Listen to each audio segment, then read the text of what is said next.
14장에 보면은, 누가복음 14장에 보면은 그 잔치에 대한 큰 잔치를 배설해 놓고 이렇게 청하였던 사람들에게 시간이 되었으니 오라고 권면을 이렇게 합니다.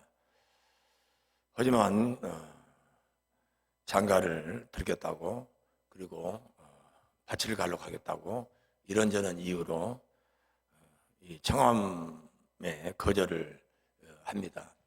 그래서 주인은 강권하여서 마지막에는 빈자리를 산과 들에 가서 강권하여서 그 빈자리를 채우라고 말씀을 하는 그런 내용이 누가복음 14장에 나옵니다.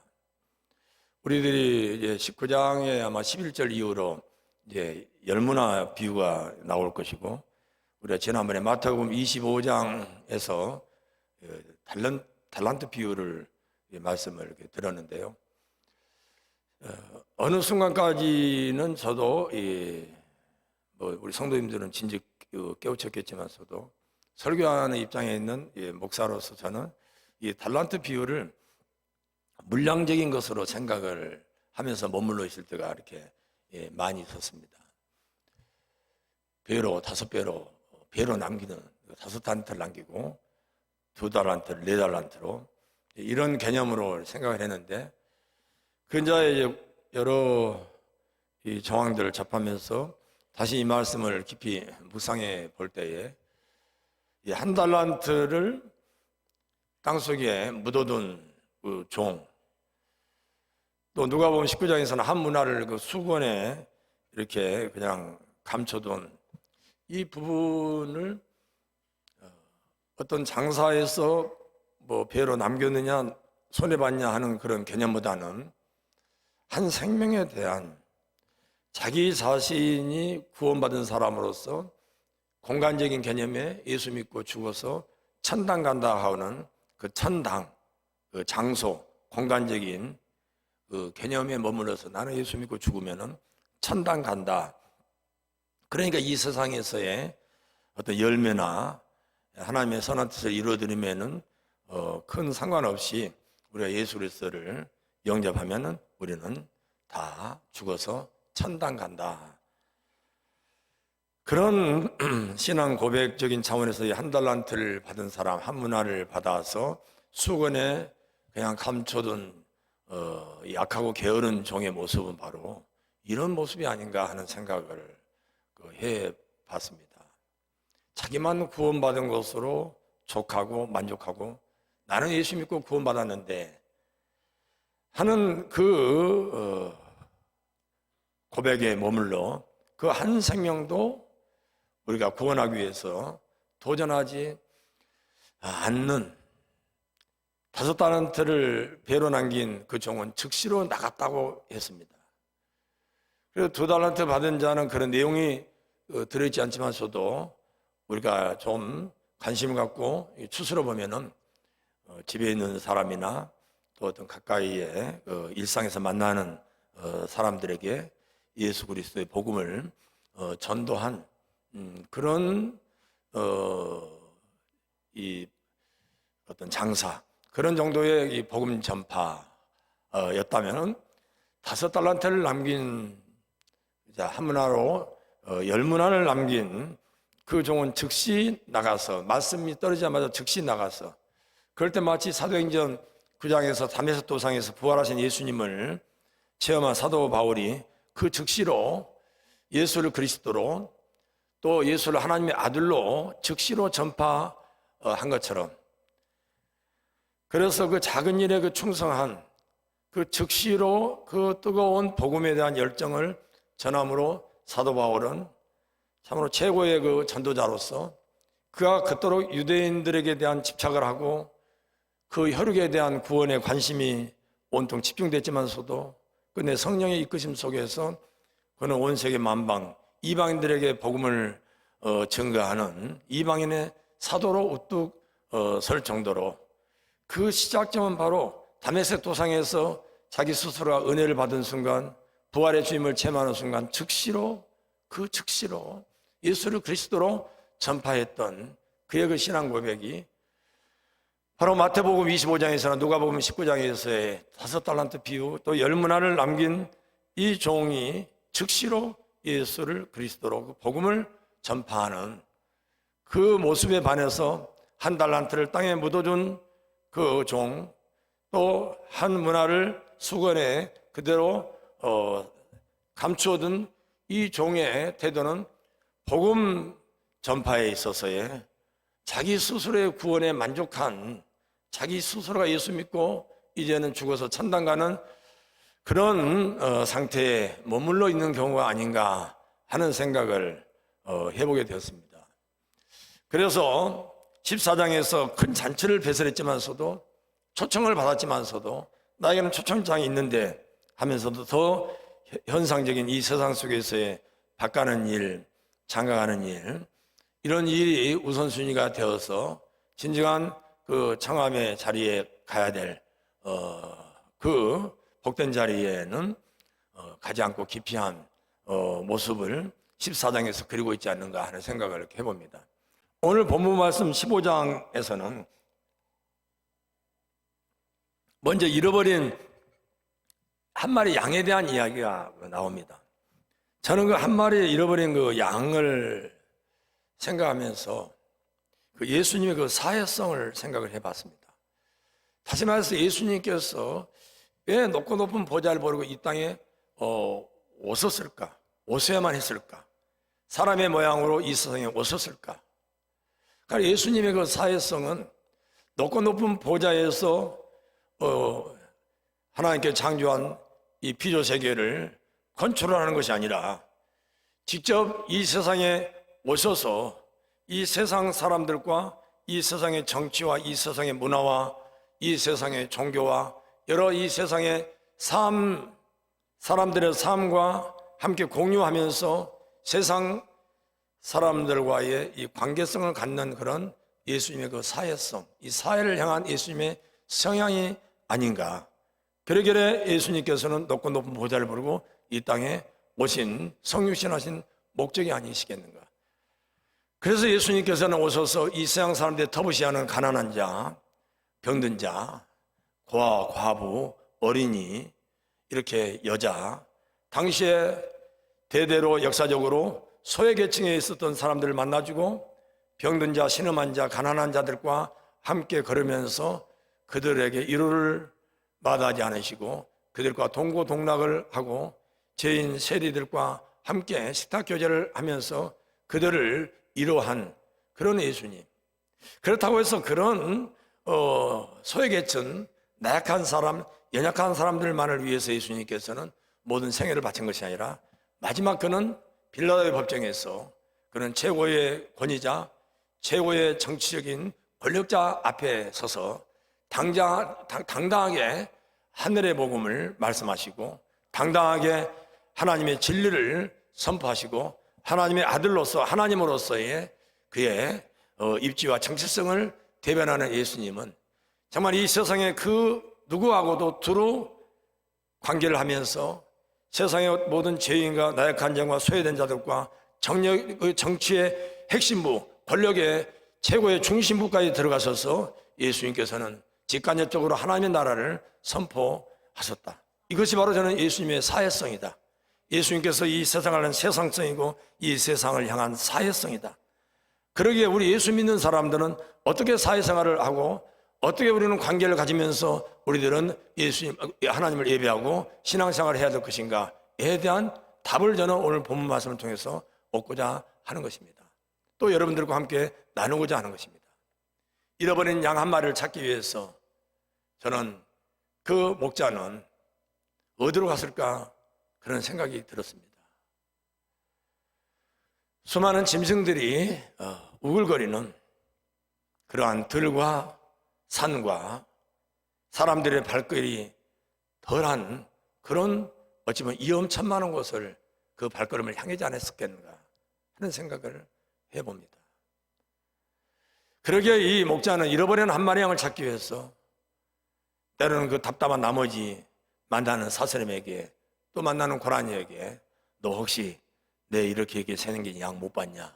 라고 말을 건네보기도 하고 또 지저귀는 새에게 한 번 정도 그가 갖고 있는 여러 모양으로 손짓 발짓으로 자기 잃어버린 양에 대해서 대변을 하면서 그렇게 잃어버린 양 한 마리를 찾기 위해서 이런저런 자연과 또 여러 동물, 식물들과 소통하면서 그 시간들을 갖지 않았겠는가 하는 생각을 해봅니다. 하나님께서 이 피조 세계를 창조하시고 이 피조 세계를 만드신 바로 이 한 마리 잃어버린 양을 찾음 속에서 이 대자연과의 대화, 이 대자연과의 관계를 갖는 시간이었을 것이다 라고 저는 생각을 해보았습니다. 한 드라크마를 찾기 위해서 온 집안을 쓰는 가운데 때로는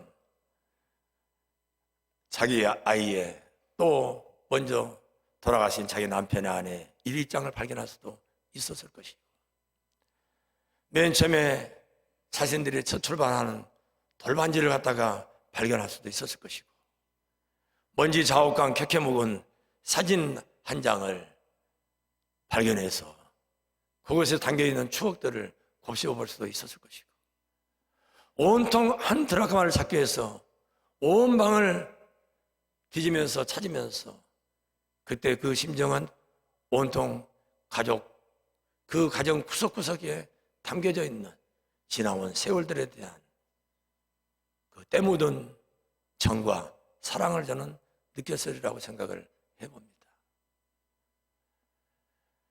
이렇게 저렇게 잘 살아보겠다고 집을 나간 또 이런저런 모습으로 참 학교 한번 제대로 보내지 못했던 그 자식이 마음에 찌기도 하고 내가 이 한 드라크마 참 그 드라크마를 생각하면서 또 그 찾았을 때 멍하니 어찌 보면은 그 속에 담겨져 있는 의미를 깊이 되새기지 않았겠는가. 쌓여져 있는 먼지 속에서 자기의 어떤 그 무성의함과 세월의 무성함을 반추하면서 때로는 찾다가 지쳐서 두 발을 벌리고 아이고 허리야 하면서 때로는 좀 드러눕기도 하고 때로는 어디에 기대기도 하면서 그렇게 한 드라크마를 벌기 위해서 예수가 힘쓰고 땀 흘렸던 그 순간들을 생각해 보지도 않았겠는가 하는 생각을 해봅니다. 한 드라크마를 찾았을 때도 마찬가지고 한 마리 양을 찾았을 때 거기에 뒤따른 것은 관계성인 것입니다. 벗을 청하고 동네 사람들을 청해서 잔치 공동체, 정말 교회 공동체는 버네퍼가 이야기했던 것처럼 잔치 공동체, 교우별로 모여서 식사를 하고 교회 학교 어디 놀러를 가고 야외를 가고 서로 잔치를 벌이면서 예배의 그 흥겨움과 예배의 그 거룩함과 예배의 그 하나님께 드리는 정성을 고스란히 서로 잔치를 하면서 그 기쁨을 잔치를 하면서 배가시키는 하나님을 예배했던 그 수직적인 그 관계가 법과 더불어서 이웃들과 더불어서 잔치를 벌이면서 직장 동료들과 더불어서 사업장의 식구들과 더불어서 어린이들과 더불어서 교구 식구와 더불어서 잔치를 베푸는 것입니다. 잔치를. 한 마리 잃어버린 양을 찾았을 때에 그 여러 대자연의 그 관계를 가졌을 때 그 기쁨이 벗이 생각이 나고 이웃 주민들이 생각이 나서 잠시 이 100마리 양을 돌보다가 등한시했던 벗과의 관계, 이웃과의 관계를 생각하면서 잔치를 벌이는 것입니다. 한 드라크마를 찾았을 때 그 기쁨이 내가 너무 돈에 참 짜고 너무 이게 도대체 이게 뭐라고 이거 동전 하나가 내가 너무 무심했구나 생각하면서 벗을 청하고 이웃들을 청해서 잔치를 벌이는 것입니다. 잃어버린 자가 찾았을 때의 기쁨의 그 사회성, 사회를 향한 그 마음, 진정한 은혜고 진정한 성령 충만함이라는 것은 즉시로 나가서 복음을 증거하고 직수로 나가서 자기의 기쁨을 나누면서 그렇게 함께 즐거워하고 함께 희로애락을 같이 하는 삶. 이걸 위해서 예수님께서 높고 높은 보좌를 버리시고 낮고 천하 이 땅에 저는 오셨다고 생각합니다. 한 가지 특이한 것은 잃어버린 양의 비유와 잃어버린 동전에 대한 비유는 주인이 찾아 나선 반면에 오늘 우리가 묵상했던 집을 나간 막내 아들에 대한 이 비유는 막내 아들이 찾아오는 모습인 것입니다. 우리가 똑같은 말씀을 바라봐도 각도를 조금 달리 해보면 조금 다른 시점에서 조금 다른 관점에서 이 말씀을 우리가 묵상해 볼 때 똑같은 내용과 대지를 가지고 똑같은 말씀을 주야장창 반복돼서 컴퓨터에게 입력된 것을 그대로 반복해서 우리에게 입력해서 그것이 하나의 신념화되는 것이 아니라 오늘 우리에게 주어진 말씀, 오늘 이 시대, 오늘 나의 상황 속에서 이 말씀을 재조명하면서 나의 삶으로 이 말씀을 묵상하고 다시 한번 이 말씀으로 신앙 고백을 하면서 수많은 이 기쁨을 서로 나누는 세 번째 이 비유는 주인이 찾는 의미보다는 당자가 돌아오는 잃어버림을 당한 잃어버린 자가 자기의 번향을 향해서 부모의 품으로 돌아가는 결단을 하는 그럴 때 우리의 신앙의 처지는 과연 꾸준히 우리가 드라카만을 찾는 꾸준히 잃어버린 양을 찾는 목회의 철학이고 목회의 관점이어야 되는 것인가? 아니면 정말 우리가 설득력이 있게끔 오늘 잃어버린 집을 나간 아들이 들어올 수 있도록 우리가 마음의 준비를 하고 들어왔을 때 있어서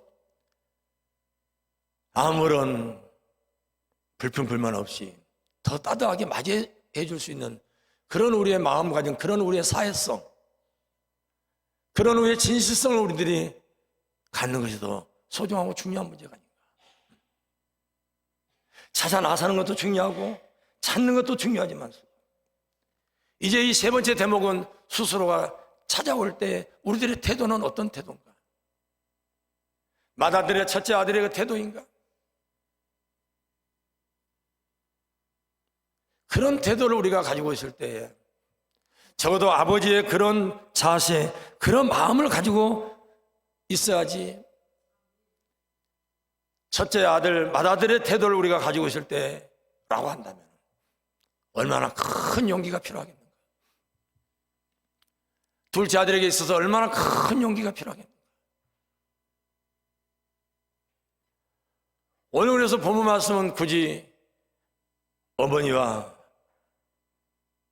딸, 아버지와 아들, 부모와 자식 간의 이 사회성 관계를 조명하고 있지만서도 첫째 아들과 둘째 아들의 관계성은 무한대로 열어놓고 결론을 내려놓고 있지 않습니다. 우리 각자의 위치가 지금 어떤 위치에 있는지, 둘째 아들의 입지에 있는지, 첫째 아들의 입장에 있는지, 각기 다른 입장 속에서 우리는 아버지 품으로, 형제의 품으로 돌아가야 되는 둘째 아들의 입장에 있는지, 아니면 첫째 아들로서 아버지의 태도로서 우리는 맞이해야 할 그런 마음가짐과 자세를 우리는 가지고 있어야 하는 것인지, 이 문제는 무한대로 열어놓고 있는 것입니다. 그리고 이 이후에 열어놓고 있는 상태 속에서 16장의 말씀을 보면은 불의한 청지기에 대한 비유가 나옵니다. 주인의 돈을 맡아서, 주인의 재산을 맡아서 청지기 역할을 하는, 집안 살림을 하는 어떤 총무 역할을 하는데, 주인이 들려오는 소문을 듣자니 이 청지기가 자꾸 자기의 돈을 허비한다고 하는, 그래서 돈이 지금 자꾸 비어간다고 하는, 재산이 축이 나고 있다고 하는 이야기를 주위 사람들한테 듣습니다. 그래서 한우는 이 불의한 청지기를 불러다가 이차 저차 하던데 어떻게 된 것이냐 하면 내 앞에서 한번 시험을 해봐라. 어떻게 된 것인지 한번 보고를 해보라 라고 이야기를 합니다. 그럴 때 이 불의한 청지기가 끝났구나. 나는 이제 이 집에서 쫓겨났구나. 하고 그가 빚진 자들을 불러다가 어떤 자에게는 50%를 탕감해주고 어떤 자에게는 20%를 탕감을 해줍니다. 이 소식을 들은 그 주인이 불의한 청지기를 불러다가 칭찬을 합니다. 그러면서 예수님께서 마지막 13절에 너희들은 두 주인을 섬길 수가 없다. 하나님이냐 돈이냐. 그러면서 16장 14절에 바리새인은 돈을 좋아한 거로 예수님의 이 비유의 말씀을 아주 시큰둥하게 기분 나쁘게 예수님을 째려보고 있다라고 이렇게 말씀을 하고 있습니다. 불의한 청지기도 이 세상, 그러면서 이 주인은 이야기합니다. 이 세상 사람들은 빛의 자녀들보다 더욱더 이 세상에서는 영리하다, 지혜롭다. 우리가 빛의 자녀들이 아무리 영리해도 세상 방법으로 세상 살이를 하는 사람들을 세상에서는 따라갈 수 없다. 그대로 훨씬 더 지혜롭다 이것이죠. 그게 정상이다 이거죠. 그러니까 이 불의한 청지기는 세상에서 잘 먹고 잘 살기 위해서 이런 건 사회성, 사람과의 관계를 먼저 터놓고 자기 자신이 쫓겨나면은 어떻게 해서 오늘 이 집, 오늘은 저 집, 내일은 저 집 하면서 자기 자신이 발뻗을 공간을 다 만들어 놨다 이것이죠. 그러게 이 불의한 청지기를 가르쳐서 주인은 참 영리하고 지혜롭다라고 칭찬을 하는 것입니다. 그런데 하물며 이러한 불의한 일에도 충성하지 못할 데 있어서 우리들이 어떻게 영적으로 우리가 충만한 일에 충성할 수 있겠느냐 라고 반문하면서 하나님과 돈을 동시에 두 주인을 동시에 섬길 수 없다고 이야기를 합니다. 작은 예물 하나, 잃어버린 어떤 하나의 드라크마 하나에 대한 부분 속에서도 우리가 참된 잃어버린 한 마리 양에 대해서 집을 나간 탕자에 대한 우리가 그 한 생명에 대한 소중함에 대한 우리가 자세와 태도를 열어놓고 있지 않는 상태 속에서 우리가 하나님의 그 나라를 어떻게 확장시켜 나가며 하나님의 선한 뜻을 이 땅에서 어떻게 이루어 되겠냐라고 하는 말씀인 것입니다. 오늘 예수님의 이 사회성, 정말 예수님께서는 편견을 갖고 있지 않고 높고 높은 보좌를 버리시고 이 땅에 오셔서 낮고 천한 저와 여러분들을 구원하시고 영원토록 생명으로 이끄시기 위해서, 그리고 이 땅에서 기쁨과 은혜가 충만한 삶을 살게 하기 위해서 예수님께서는 우리에게 보혜사 성령을 보내주시고 붙여주셔서 오늘도 성령의 9가지 열매를 맺으면서 기쁨의 예배, 행복한 삶, 정말 계속해서 어느 순간에 하나님의 부르심을 받았는데 그 지인들도 모르는 그러한 마지막 이 세상의 이별이 아니라 교회 공동체 속에서, 잔치 공동체 속에서 정말 마지막 순간까지 예배하고 새벽에 기도하고 마지막 순간까지 예배 시간에 지난 우리 권사님처럼 예배를 드리는 가운데 부르심을 받는, 본교회에서 예배를 드리다가 부르심을 받는 그런 하나님과 나와의 관계, 또 중요하지만은 사람과 사람과의 관계, 교우와 교우와의 관계. 우리는 이러한 소중함을 잃어버려서는 안 될 것입니다. 저는 제 스스로가 예수 믿기 전에 사회성, 김원천의 사회성, 저는 제로라고 생각을 합니다. 예수 믿고 나서도 50점 이상을 저는 이 세상의 사회성은 50점 이하라고 생각을 합니다. 대부천교회 왔을 때 그 사회성을 어떻게 생각했을 것 같아요? 저는 마이너스라고 생각해요. 저보다도 더 뒤로 처져 있는 그런 사회성, 그런 관계성이라고 생각했습니다. 우리가 아무리 하나님과의 수익적인 관계가 좋다 할지라도 오로지 여기에 우리가 골몰해 오면서 살아왔습니다. 맨 처음부터 제가 하고 싶었던 것은 수평적인 죄가 사회성이 없다 보니까 보는 손해, 찾아오는 아픔, 고통을 헤아릴 수 없기 때문에 제가 대부천교에서 와서 하려고 했던 것은 이 수평성, 이 사회성, 수평적인 관계, 이 부분에 부단히 목회의 철학과 가치를 가지고 애를 써왔습니다. 그러나 그것이 쉽지 않다는 것을 저는 이제 근자에 와서 한 1, 2년 사이에 그걸 깨닫게 되었습니다. 정말 우리 하나님의 이 일을 해결하지 않고는 또 우리 자신들이 어렸을 때부터, 제 스스로 어렸을 때부터 이게 사회성의 그 제로, 어디 가서 말 한마디를 할 수 없고 얼굴 하나 들을 수 없는 이런 처지에 있는 그 저 자신. 제가 맨 처음 우리 대부천교 왔을 때 그렇지 않습니까? 제가 얼굴 많이 가린다. 아마 끝자락에 가서나 제가 좀 당당하게 찬송도 부르고 제가 당당하게 말씀을 전할 수 있을 것이다. 제가 얼굴 많이 가리고 많이 이러이런 부분에서 참 그렇다라는 이야기를 제가 많이 했었을 것입니다. 그만큼 이 관계성, 사회성이 부족한, 그나마 교단 일을 한다고 다니면서 사람을 만나니까 이 부분이 좀 이렇게 확장이 된 것이고 좋아진 것이죠. 우리 교회 공동체 내에서는 똑같아. 전하 성도님들 다 똑같이 우리 언론 목사님 만나도 마찬가지 다. 우리 그 안수 지사님이 그 전에 미랄교회 그 밖에서 그 부흥 강사 보더니 아유 목사님도 좀 저렇게 좀 이렇게 웃으시면서 저렇게 좀 했으면 좋겠다고 그래요. 이게 잘 안 돼. 안 되는데 지금 이게 정말 좀 되는 거지 안 되는 거예요. 이게 안 해. 어렸을 때도 이게 박혀가지고 안 되는 거예요. 이게.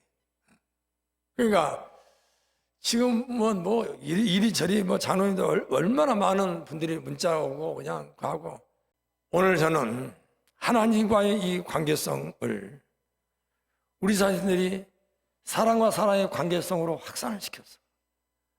하나님의 그 무한한 관계성, 생명의 관계성, 그 하나님의 그 은혜를 우리들이 한 달란트를 받아서 내가 예수 믿고 천당 가서는 끝난 것이 아니라 때로는 소외된 자, 또래는 과부, 가난한 자, 여자, 아이, 때로는 권력자, 그 권력의 심층부에 있는 그런 사람들에까지 우리는 사도 바울이 그랬던 것처럼 예수님이 그랬던 것처럼 우리들은 우리의 이 관계성, 사회성을 폭넓게 넓혀서 예수 그리스도를 방구석에 어떤 하나의 이 변방에 그렇게 머물러 있는 예수 그리스도가 아니라 온 세계 중심에 마지막 때 재림이 주고 오실 때에서 오주여 마라나타 모두가 다 보는 가운데 오실 예수 그리스도이기과 다르게 우리들의 사회성은 온 세상을 향하여 온 민족을 향하여 우리는 온 교단을 향하여 우리가 온 성도들을 향하여 나아가는 그러한 저와 여러분 다 되기를 간절히 축원합니다.